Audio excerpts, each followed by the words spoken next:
Welcome back to episode number 26 of our Tranmere Rovers Road to Glory career mode. Now, the last episode saw some loan departures like Humphreys and Adamson, who's gone out on loan to Queen's Park Rangers.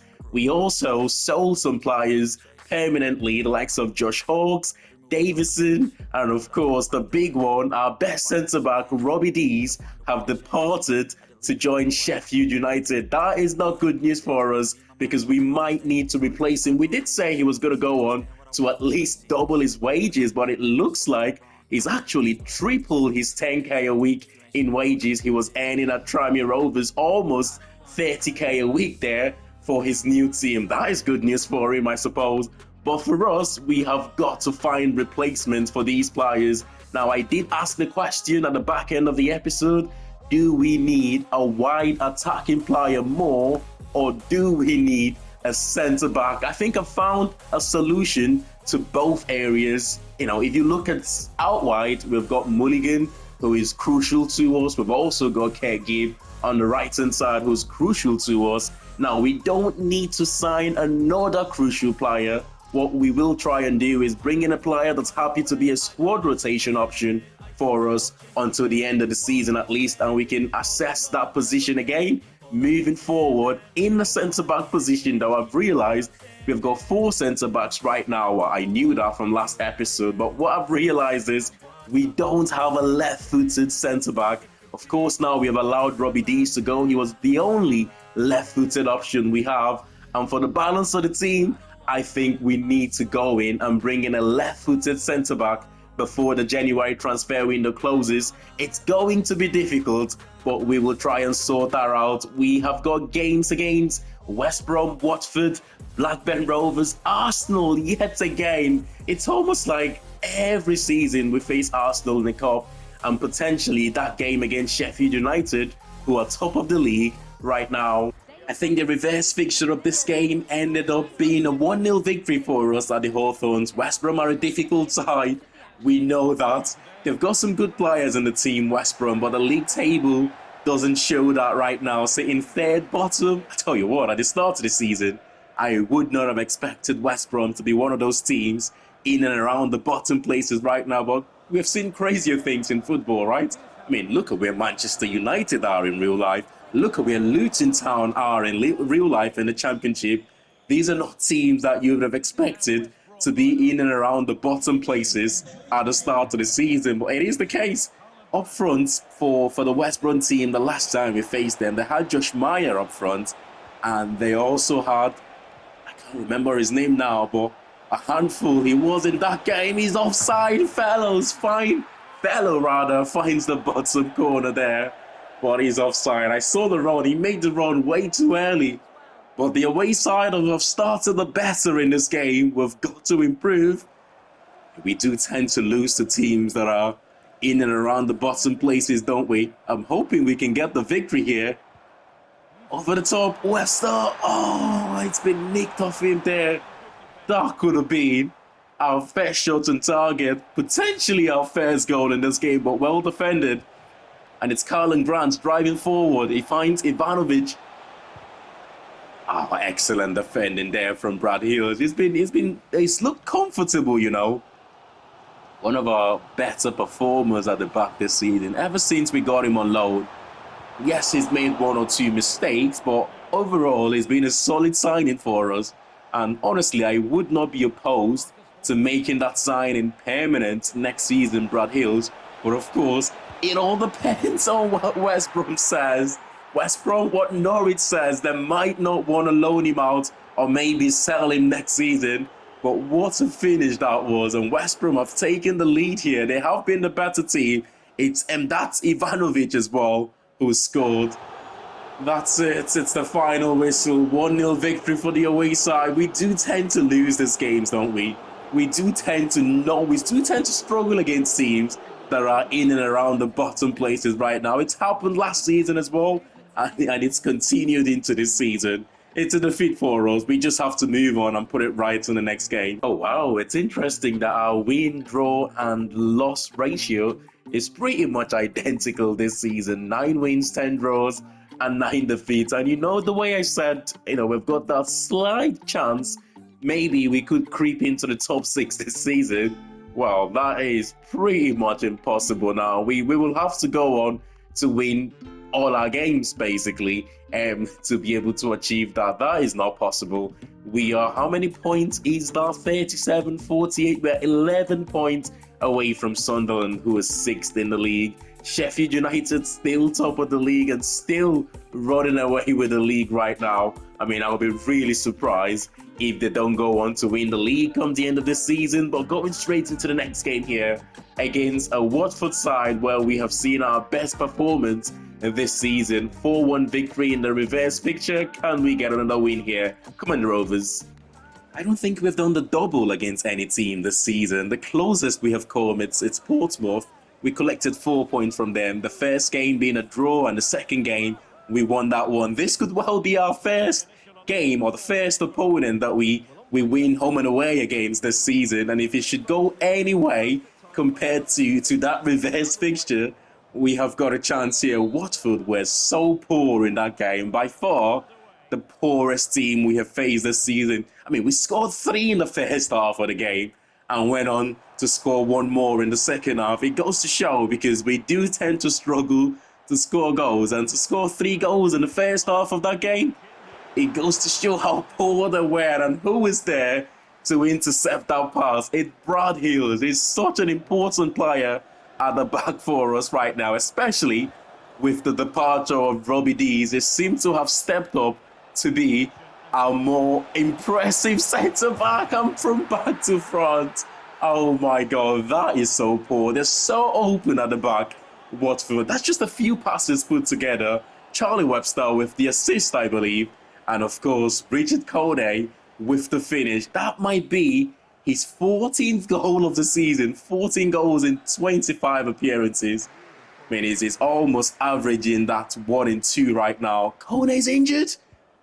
I don't even know how he's picked up that injury, but I hope it's nothing too serious. If he should be injured for a long time, we will struggle to score goals.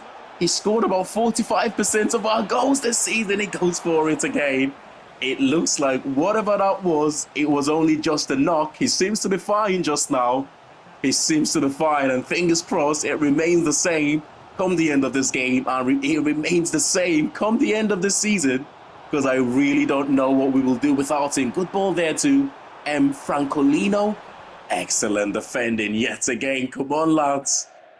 The second half have been quite poor here. I mean, I thought we got an early goal in the first half, that we would just go on to dominate the game just as we did in the first leg. But who was there this time? Is Reece Williams. Honestly, our centre-backs in this game have been impressive. Being at the right place at the right time, making decent interceptions, vital tackle. Charlie Webster finds Richard Kone again, but he couldn't find the bottom left-hand corner there. And that would have been 2-0 and certainly game over.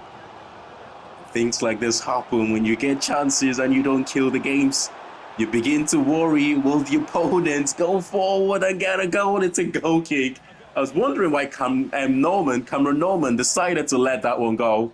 But of course, it is a goal kick.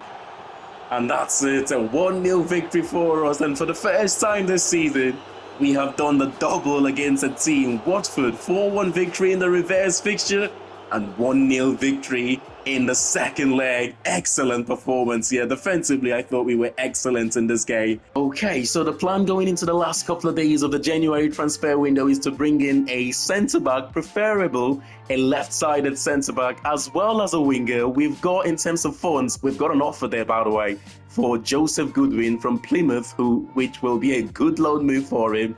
But we will wait on that just to see if we can get our targets. We have got a budget of £3.3 million. That would have been from the sales of Robbie Dees and Josh Hawks leaving as well, and Davison, who have also left. So we've got a decent amount there to be able to strengthen on both positions. We're looking to spend about £1.5 million on a centre-back and just under £1 million on a winger. Easily said than done, right? But we have got a few options here. The likes of Phillips, Debayo, and Jackson. We search for them. So if we do end up signing them, it will have to be a loan move. A lot of the centre-back options, though, that we have, a right-footed centre-back, but Jonas Jensen Abu looks excellent, by the way. And at 70 rated, he's quick, he's good on the ball. Physically, he's just really, really good. The only issue here right now is he's a right-sided centre-back. Maybe next season, when Brad Hills have gone back to Norwich and Tom Davies have retired at the end of this season, he could be an option to consider going into next season. And talking about left-footers, we've got Maxime Dekar here, who is 6'3". He looks, again, really good. The only issue here is his market value between 2.2 to 2.8 million pounds. That is something we cannot afford right now. We've got other left-footed options who are still being scouted. Ilan Oku is one of those. Again, he looks good physically, but technically not quite up to par. You've got Billy Kumetio, who again, technically is not quite good, but physically he looks quick, he looks aggressive, his jumping is decent, and should I say, he's 6'5". We've also got Sean Rohan here, who seems to be the best option so far at 23 years of age. He's only 6 foot though, but then again, we've seen a lot of centre-backs even shorter than that doing a decent job right now. His market value is 1.5 million pounds. Kumetio's market value, we don't know that yet, and Oku's is 1.8 million pounds. Right now, Oku would probably be my first choice, and then Sean Rohan would be the second option. And if we can't get those two, we might end up sticking with the Billy Kumetio, who, by the way, knows the city quite well. I think he joined Liverpool in 2018, and then he only left last year to Dundee FC or Dundee Football Club. It didn't quite work out for him at Liverpool. At some point, it looked like, given that 6'5" frame, he might just be the perfect replacement for Van Dijk. But injuries, loan moves didn't quite work out, and he's ended up joining Dundee on a permanent deal. Out wide, we have got Emeka Odua, and we've also got Peter Dahl. Peter Dahl at 2.4 million pounds might just put that one out of the equation right now. But Odua, 1.2 million pounds his market value, 6'4" wide player. You don't see too many of that these days, But let's start with an offer here for Oku. If we can get him for around about 1.5 million pounds and maybe some sell-on clause, I'm happy to get this deal sorted. What we are not going to do here is try and waste anybody's time. If it becomes clear that we cannot afford this deal, we will walk away immediately. For starting offer, 1.3 million pounds and a 10% sell-on clause. They're looking for 2.1 million pounds and 14% sell-on clause as well. Okay, we will give you 15% sell-on clause, but just keep that down to about 1.4 million pounds, and I'm happy to get the deal done at that value. No, it's not going to work, is it? It's just not going to work. We're looking to spend around about 1.5 million pounds, and even with a huge sell-on clause of 13%, they're still looking for a lot more than 1.5 million pounds. Let's just end this and go for the second option here. Life in a lowly rated championship team that is not known for having too much money to spend can be very difficult. It can be challenging, but that is one of the things that makes the Road to Glory career mode fun. If you can somehow overcome these challenges and go on to be successful, it is something to be proud of. You're much happier, compared to managing a football club where you've got so much money to spend. But for Sean Rohan here, 10% sell-on clause, 1.2 million pounds. Oh my God. They feel like we have wasted your time, and we offered close to the market value and gave them a 10% sell-on clause. But anyway, that leaves us with our final option here, and Billy Kumetio. Hopefully we can get this one sorted. You know what, let's just proceed with this. And 1.1 million pounds and 10% sell-on clause. The negotiation have gone on forever. I'm wanting to pay just £1 million, but they're having none of it. We will go on to accept this, and his contract shouldn't be a problem. But sometimes in life, in football, your second or third choice option might just be the best one for you moving forward. Typical example, Jurgen Klopp. The season we signed Salah, and Salah wasn't Klopp's preferred option. He was actually looking at, was it Julian Brandt from Leverkusen at the time, who's just had a fantastic season the season before. But we ended up with Salah being Klopp's second or third choice option, and look what he's gone on to achieve. at Liverpool. I'm not saying Kumetio is gonna even come close to that level of achievement, but what I'm trying to say is sometimes in football, your second or third choice option might just end up making the biggest impact. I think it should be around 68 to 69 rated. Well, I'm hoping that's the case, but we've got ourselves a replacement here for Robbie Dees, who is left to join Sheffield United, a left-footed centre-back. He's 6'5", by the way, which is incredible. And like we said, he knows the city. He spent about 5 years in Liverpool, in the Liverpool's academy, few loan moves included there, but he does know the city. He knows what to expect moving back to Liverpool.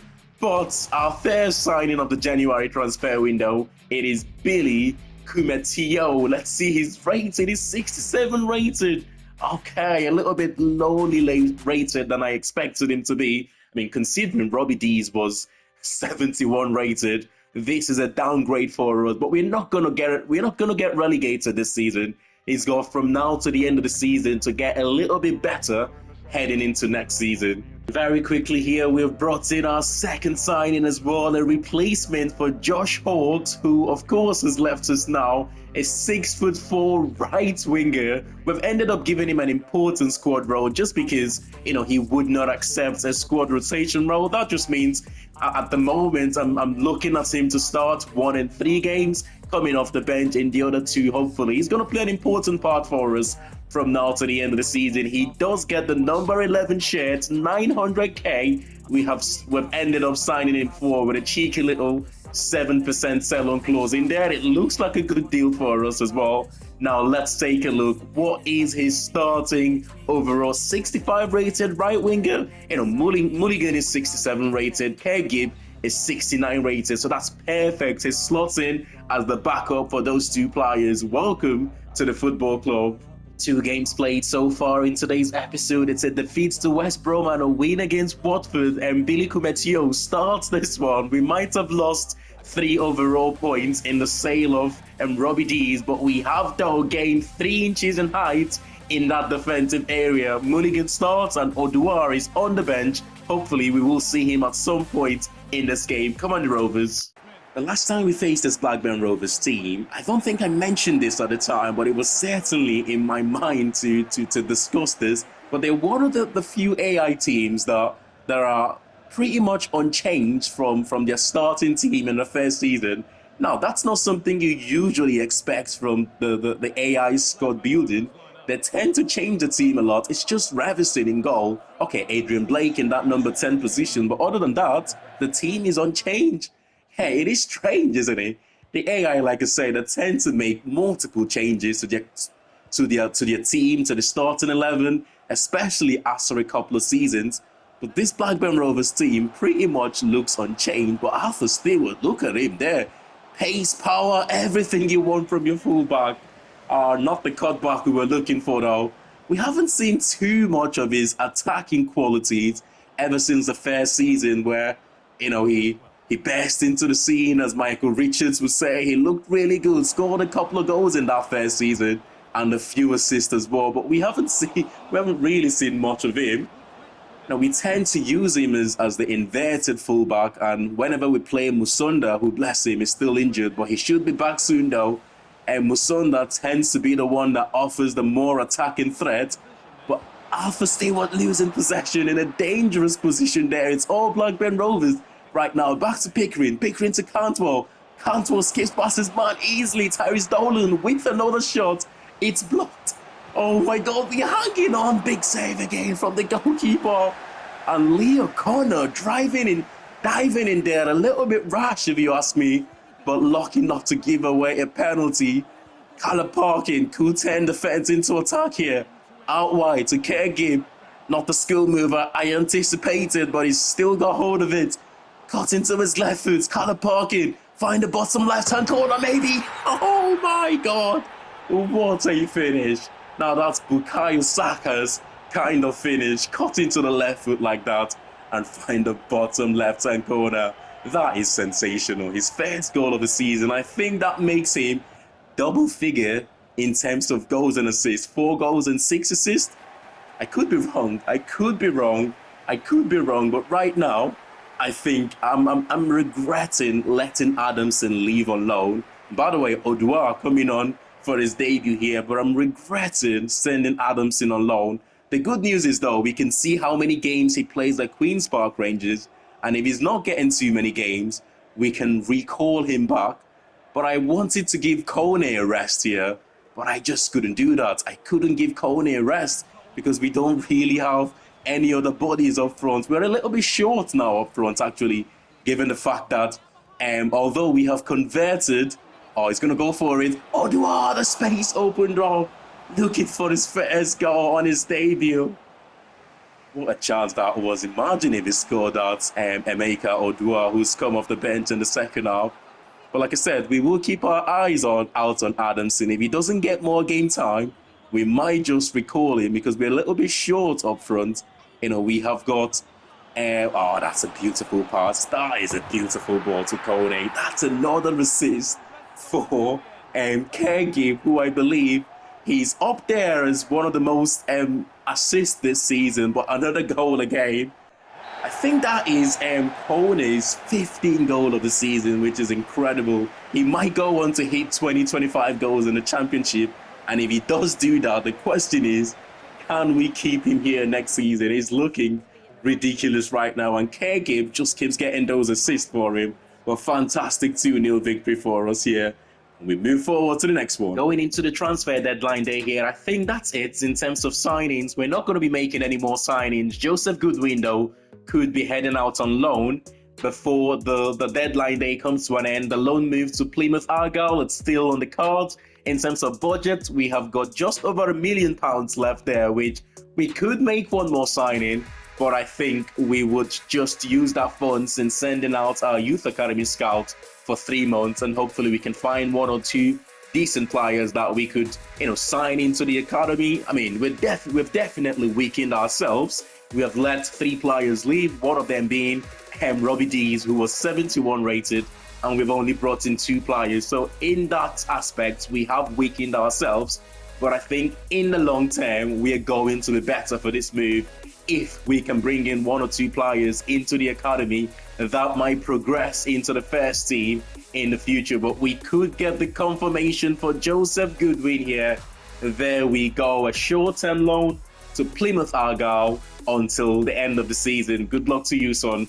We've got a 1.1 million offer from Go Ahead Eagles for Callum Parkin. We're going to say no to this one, but it's good to see that we have still got a few players in the team that are worth over £1 million right now. 3 hours to go in the transfer deadline day. Just before we go through the final hour here, let's take a look at some big money moves in the transfer deadline day. You have got Samu joining Arsenal there, Omorodion, the Porto striker. Ait Nouri joining West Ham from Liverpool for £54 million. And you have got Gray to Barcelona from Tottenham. That is for £37.1 million. Good signing there.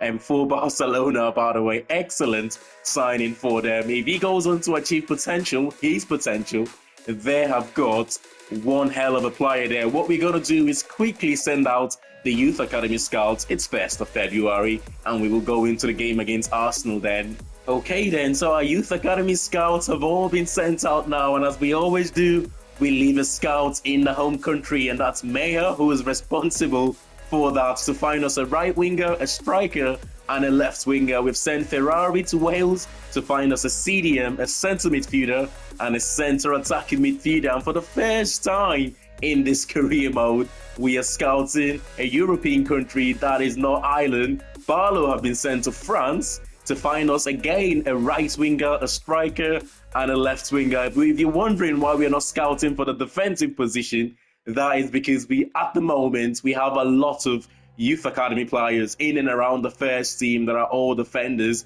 We've got Arthur Stewart, we've got Humphreys, who is out on loan. We've now got Joseph Goodwin, who is left on loan to Plymouth.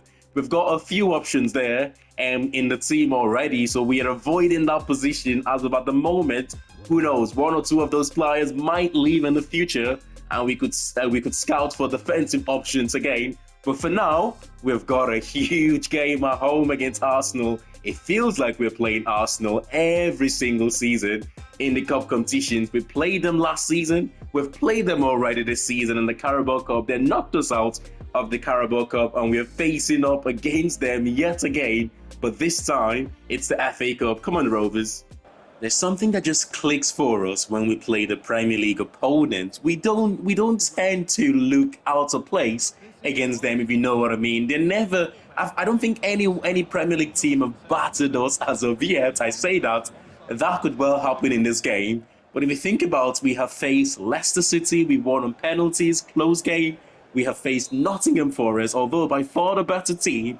It was a really close game as well. We won on penalties, and to be fair, we would have won in 90 minutes, but I got a late dodgy penalty that should never have been a penalty. We've faced Arsenal a couple of times. Both times it's been close games. And actually, the last time we faced them, we did score first, and they went on to score 2 goals to win the game. One of them being from a counter-attack from our own corner. So I hope we've learned something from that. I mean, we could well get battered here. Oh my God, Saka! That's a big save. We could well get battered here, but so far we can take positives from these close games. Saka out wide.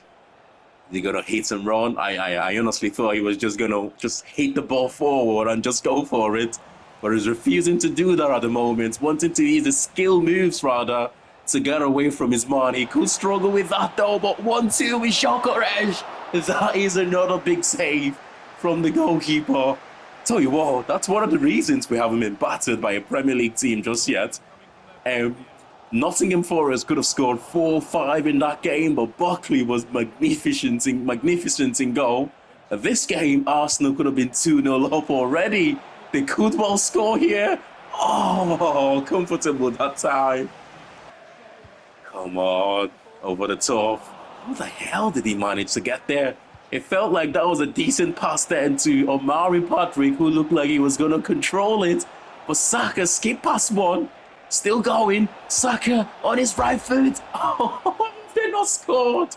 How have they not scored in this game? The longer this carries on like that, I'm positive we will be able to, get more and more confidence.